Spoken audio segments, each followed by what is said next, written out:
बिस्मिल्लाहिर्रहमानिर्रहीम। उर्दू पेजेस के मोअज़्ज़िज़ नाज़रीन को अस्सलाम वालेकुम। नाज़रीन, हज़रत मौलाना रूमी रहमतुल्लाह अलैह फरमाते हैं कि एक औरत के सब्र को अल्लाह ताला ने आज़माया।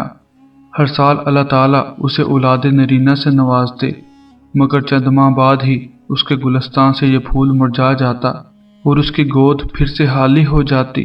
लेकिन वो औरत हर बार सब्र करती और अल्लाह की हिकमत से राज़ी रहती।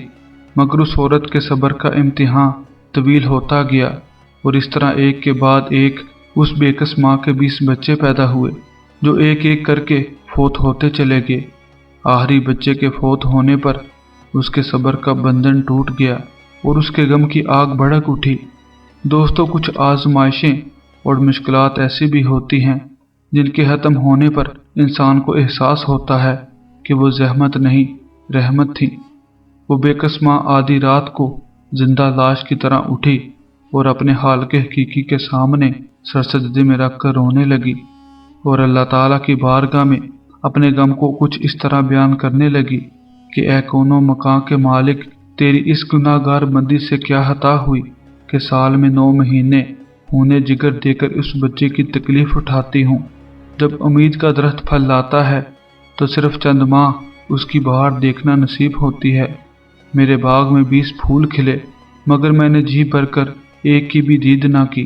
आए दिन मेरा दिल गम का शिकार रहता है कि मेरा कोई बच्चा परवान न चढ़ा। ए दुखी दिलों के भेद जानने वाले, मुझ कमज़ोर पर अपना करम फरमा। हजरत फरमाते हैं कि दुख दर्द की मारी को रोते रोते नींद आ गई। ख्वाब में उसने एक शगुफ्ता पुरबहार बाग देखा जिसके अंदर वो सैर कर रही थी। सोने और चांदी की ईंटों से बना हुआ उसे एक महल नजर आया जिसके ऊपर उस औरत का नाम लिखा हुआ था। बागात और तजल्लियात को देखकर वो औरत खुशी से झूमने लगी। महल के अंदर जाकर उस औरत ने देखा कि उसमें हर तरह की नेमतें मौजूद हैं और उसे वहां अपने सब खोए हुए बच्चे भी मिल गए जो उसे देखकर मुस्कुरा रहे थे। फिर उस औरत ने एक मोहब्बत भरी आवाज़ सुनी कि तूने जो बच्चों के मरने पर सब्र किया था, ये सब उसी का अजर है। खुशी की इस लहर में उस औरत की आंख खुल गई। जब वो ख्वाब से बेदार हुई तो उसका तमाम मलाल जाता रहा और वो हाल के हकीकी की बारगाह में भीगी हुई आंखों से अर्ज करने लगी कि ए परवरदिगार, अब अगर इससे भी ज्यादा तू मेरा खून बहा दे तो मैं राजी हूँ। अब अगर तू मुझे सैकड़ों साल भी इसी तरह रखे जिस तरह अब हूँ तो कुछ गम नहीं। ये इनामात तो मेरे सब्र से कहीं ज्यादा हैं। हजरत फरमाते हैं कि वो औरत समझ चुकी थी कि चंद रोज़ा जिंदगी के बाद उसे बहुत अच्छा ठिकाना मिलने वाला है और इन चंद दिनों की जुदाई के बाद मेरी अपने बच्चों से दायमी मुलाकात होने वाली है।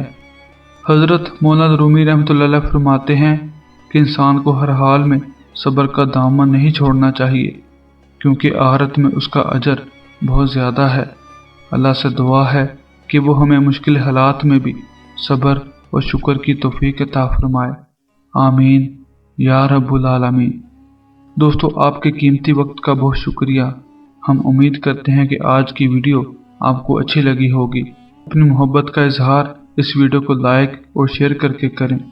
इंशाअल्लाह फिर मुलाकात होगी एक नई वीडियो के साथ। तब तक अल्लाह हाफिज़।